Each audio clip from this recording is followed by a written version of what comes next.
Under the aegis of Director General, Higher Education Haryana, I, Anita Rathi, Associate Professor in Botany, Government College Girls, Gurugram, will take the topic of Anthoceros, its morphology, anatomy, and reproduction. This is my first PPT, and after this, we will take the part 2 also.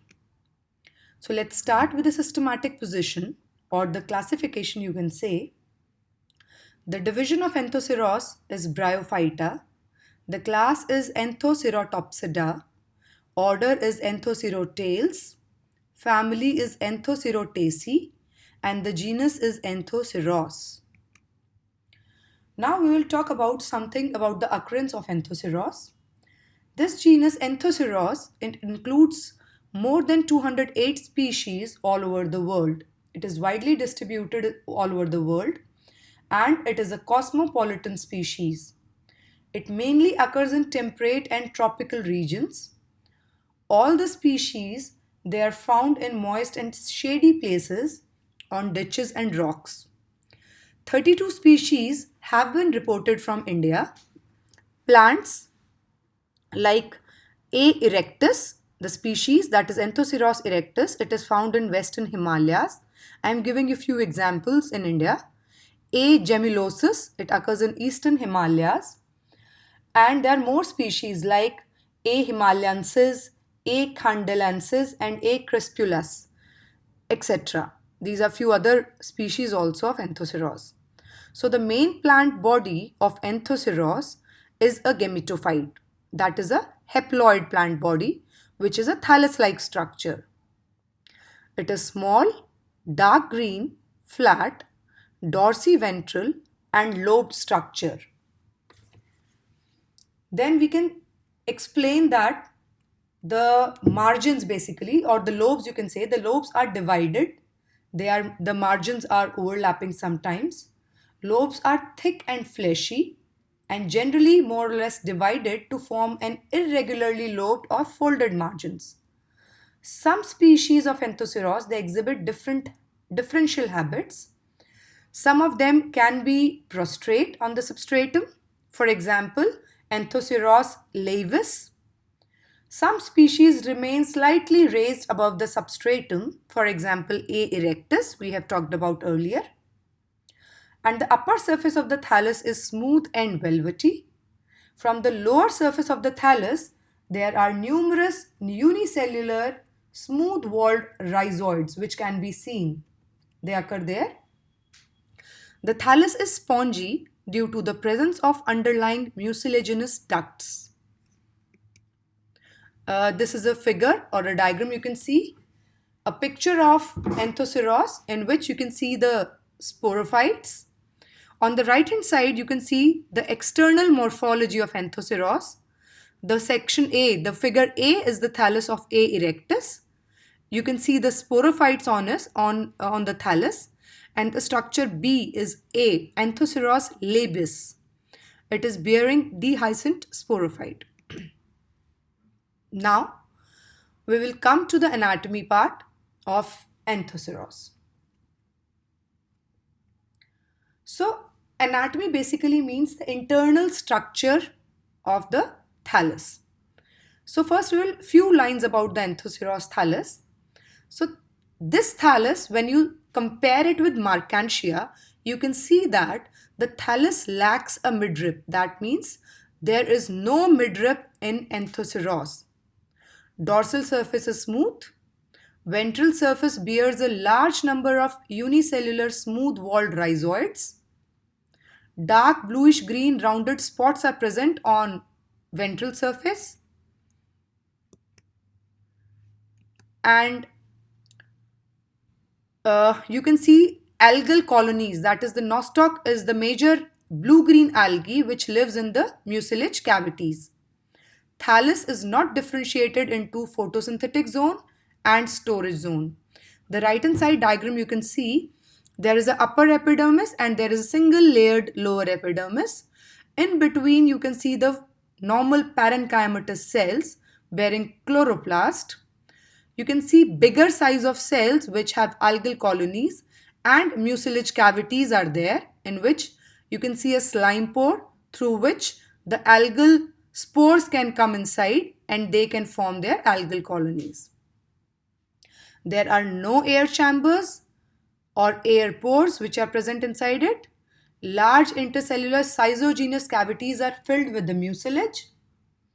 So the thallus is basically several layered thick but without a midrib. And we have talked about that there is no tissue differentiation. All the cells in the entire thallus are made up of soft parenchymatous cells. You can see the cells are uniform and compact. We have talked about that there is no intercellular spaces. We can see stomata-like pores which open towards the ventral surface, which are known as the slime pores.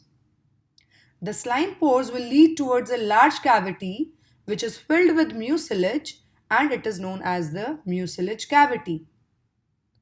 So we have talked about this. These cavities, they are visible to the naked eyes as small, and they are deep blue-green rounded spots on the ventral side of the thallus. So we'll shift to the next slide. This is all we have talked about. All cells, they possess a single chloroplast, but there are few species which can show two or more than two chloroplasts. For example, if we talk about the species which have two or more than two chloroplasts, one is your Nostoc pearsoni, that has only two chloroplasts, and one is Anthoceros helai, which has four chloroplasts. So pyrenoid is present. This pyrenoid presence shows that it speculates that it's algal ancestry, that it comes from the algae. Nostoc, it fixes nitrogen from Anthoceros and it provides carbon nutrition to the Anthoceros, and Anthoceros in exchange provide carbon to the alga for making food. We'll talk about the reproduction in Anthoceros. So Anthoceros, it reproduces both by vegetative and sexual process. First, we'll talk about vegetative reproduction. In vegetative reproduction, major types through vegetative reproduction are fragmentation, gemmae, tubers, growth apices, and apospory. So we'll talk one by one. First is your fragmentation. The cells in the basal older portion of the thallus, they die and then they disorganize. And because of the death and decay of the cells, the branching region of the thallus becomes separated out, and each separated lobe will give rise to the new thallus. Second is your gemmae. Gemma cup you have earlier read in Marchantia also. So gemma, they are formed on the upper surface and along the margins of the thallus. In many species they can be seen like Anthoceros glandulus, Anthoceros formasi, Anthoceros propaguliferus. These are the few species in which gemmae are found. So the detached gemmae, they grow into a new plant. Third type is tubers. There are certain species of Anthoceros which are exposed to drought regularly. They develop rounded margin thickenings called the tubers, like in case of Anthoceros himalayensis, Anthoceros tuberosus, Anthoceros pearsoni, and Anthoceros helai. When the dry season approaches, the thallus dies, but the tubers survive. And these tubers, they tide over the adverse conditions, and with the onset of favorable condition, each tuber will give rise to the new thallus. Next is your persistent growth apices. In case of Anthoceros pearsoni and Anthoceros fusiformis, only the apices persist through the long summer drought, and they resume growth only with the return of favorable condition. This was given by Campbell, the scientist. Campbell, he has told us that these are the two species which can show this kind of vegetative reproduction. So with the continuous growth of the cells of the persistent apex, a new thallus can be developed. Next was Lang and Schwarzenbach in 1926 and 1901. They told us about the apospory which is reported in Anthoceros. In this case, the Enthocirrus thallus arises from the unspecialized cells of the various parts of the sporangium, particularly the intercalary meristematic zone, subepidermal and sporangious sporogenous regions of the capsule. The thallus, which is gametophytic or haploid, is produced directly from the vegetative cells of the sporangium, and this phenomena of direct production of the gametophyte from the mother plant, from the vegetative cell, is known as epospory. So next is your sexual reproduction. In case of sexual reproduction, Enthocirrus may be homothallic, that is in case of monoecious species, or it can be heterothallic as in case of dioecious species. So in homothallic species, Antheridia may mature early. At that condition, they are known as protandrous. Pro means before. So androus word is given for Antheridia or the male organ. So the male organ, that is Antheridia, matures early as comparative to the female growth organ. The sex organs are deeply embedded in the thallus. So we'll talk about the Antheridia. You can see the picture below. Antheridia, they are developed in clusters from the hypodermal cells of the thallus, and they are enclosed in and roofed over by antheridial chamber. Mature antheridium is a club-shaped or pouch-like body which is borne upon a more or less cylindrical stalk, which is 4 or more rows of cells. There is an antheridium jacket, which is composed of single layered of cells. Within the jacket, there lies numerous androcytes, or you can say sperm mother cells, each of which forms a antherozoid or the sperm. So mature sperms in the figure C, you can see that they are linear in shape and they are biflagellated. So you can see the diagram. In Enthocirrus picture A, mature antheridium inside the antheridial chamber can be seen. There is a roof shown, the androcyte mother cells are there, the androgonial cells are there, antheridial wall single layered can be seen, and the antheridial stalk can be seen. In the picture B, you can see the dehisced antheridium, in which the upper lid is open and the liberated androcyte mass which is released. The antheridial chamber is there and the dehisced antheridium in there. And the picture C shows a mature sperm, which is linear in shape and biflagellated. On maturity, the antheridia, the roof of the antheridial chamber, it ruptures, which exposes the antheridia, and after absorbing water, the antheridial wall cracks. As a result, the sperms are liberated to the surrounding film of water, in which they move freely, they swim, and they go to the archegonia. This is the picture of the archegonia. So archegonia, it develops singly from the superficial cells of the thallus and are produced in an acropetal succession. There is no stalk and they are embedded in the thallus. They are in direct contact with the vegetative cells which are lateral to them. The mature archegonium consists of vertical row of 4 to 6 neck canal cells. A lower ventral canal cell can be seen and an egg canal cell which is bigger in size can be seen. At maturity, the neck canal cells and the ventral canal cells, they disorganizes. So you can see the figure A and B. So in figure A, you can see the archegonium. You can see the egg cell at the base which is bigger in size. Then next is the ventral canal cell. Next 4 to 5 neck canal cells. And at the top you can see 2 cover cells.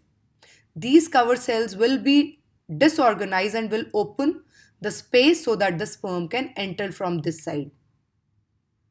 Next is your fertilization. At the time of fertilization, one of the antherozoid, it enters through the neck and fertilizes with the egg. As a result, a zygote is formed or a oospore is formed. With the formation of the zygote, the diploid sporophytic generation begins. So, the whole thallus was gametophytic, which was haploid in nature. each and every cell was haploid in nature, but after fertilization, when the haploid egg and the haploid sperm fuses with each other, there is a diploid zygote which is formed. And this diploid zygote will be the first cell of the sporophytic generation which will begin. Finished off, we get the product that is your zygote. Zygote is a diploid structure. It is the first cell of sporophytic generation. It enlarges in size and secretes its own cell wall. It starts germinating without a resting period when it is present inside the archegonium. And it develops a sporophytic plant body known as sporogonium. We'll now study the structure of mature sporogonium. Anthoceros occurs in clusters and the sporogonia are present on the dorsal surface of the thallus. They are rod-shaped, elongated, straight, slightly curved, erect, and they look like horns. And hence the plant is popularly known as hornworts. The basal portion of the sporogonium is enclosed within the involucre formed by the gametophytic tissue of the thallus. Each sporogonium is mainly differentiated into two parts, the foot and the capsule. Seta is absent in this case in Anthoceros. So foot is bulbous, inverted, cup-shaped and embedded in the gametophytic tissue of the thallus, directly on the dorsal side. It consists of irregularly arranged parenchymatous cells. Some cells act as haustoria and absorb nutrition and water. The main function of the foot is to fix the elongated capsule to the thallus and absorb water and nutrients from it. Then next is your capsule. Capsule is basically long. It consists of several layers in its longitudinal plane. Major three zones are: number 1, the wall of the capsule; number 2, the archisporium; and number 3, the columella. So the wall of the capsule is single layered, but it becomes multi-layered when it is mature. Wall consists of 4 to 6 layers. Outermost is the epidermis. They have stomata. Stomata are basically they have a stomatal pore guarded by two kidney-shaped guard cells. They are green in color and photosynthetic. Second is your archisporium, sporogenous tissue or the spore sac. This zone is situated in between the walls of the capsule and columella. It originates from the inner layer of the epithelium. The young condition in this zone has a single layered archisporium. It arises directly from the intercalary meristems. The archisporium may remain single layered throughout and differentiates into sporogenous tissue in some species like Anthoceros erectus. The sporogenous tissue higher up in the capsule shows two types of cells: larger spore mother cells and smaller elongated pseudo-elater mother cells, which are arranged regularly. In the higher level in the capsule, the zone will show spore tetrads and pseudo-elaters. Some of the spores may lie free in the spore sac. So in a spore tetrad, you will see 4 haploid spores arranged tetrahedrally, and the pseudo-elaters are 2 to 3 cells. They are elongated, branched or unbranched. They are sterile structures which lack spiral thickenings, but they show hygroscopic movements in nature. So these structures are very similar to elaters in their function and origin, but they differ in the structure. Therefore, they are known as pseudo-elaters. Columella is the third part. The center of the capsule is occupied by a sterile columella. It originates from the endothecium. Columella is 4-celled at the base and later on it becomes 16-celled. It consists of narrow vertically elongated cells having uniformly thickened walls. It helps in the conduction of water and nutrients. The dehiscence of capsule and liberation of spores, they start as soon as they begin to ripen. The apical portion of the capsule ripens first and it loses water. The color of the capsule changes from green to brown and then black. Walls of the capsule bears two lines of dehiscence which start from near the tip and gradually it extends downward. These two lines are situated on the opposite side of the capsule and they form it into two halves. Each line of dehiscence consists of two rows of thick-walled cells having their adjacent walls thin.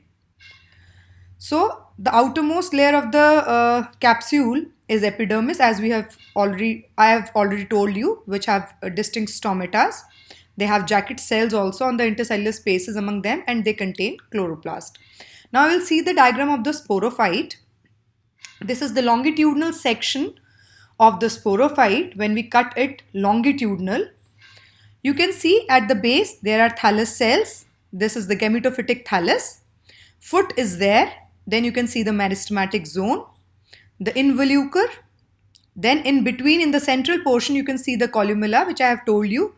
Earlier it is 4-celled, but later on it increases till 16 layer of cells. Sporogenous layer can be seen. Capsule wall is there. You can see pseudo-elaters and spore mother cells. So in dry conditions, the capsule uses what I have told you, and it shrivels back. The capsule dehisces into two halves. Hygroscopic movement can be seen in the spores. Dispersal of spores is through wind or air current. Spores, after liberation from the sporangium, they undergo a resting period of few weeks or months.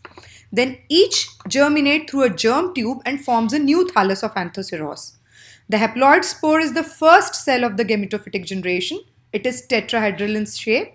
Outer is the exospore or the exine. Inner layer is the endospore or the intine wall. Now we'll talk something about the Anthoceros. What Anthoceros is? So we can see alternation of generation, as we have already read the gametophytic phase and the diplophase or the zygotic diploid phase. So their alternation of generation can be seen in Anthoceros. Now we will talk about Anthoceros as a synthetic genus. What does that mean? Basically, this genus combining the characters of diverse group of plants with peculiarities of its own. That's why it is known as a synthetic genus, as it has the most simplest and primitive type of gametophytic plant body. Its sporophyte is very complex and advanced. So let's compare our Anthoceros with few other genras. First is features which are common with the green alga. There is a presence of single large chloroplast in each cell, which resembles with algae like coleochaete. Secondly, there is a presence of single large pyrenoids, which resembles with the pyrenoids of the green algae. Plant body consists of simple, flat, thallus-like, undifferentiated gametophyte. Presence of biflagellated antherozoids can be seen. So these features are very much resembling with the green alga.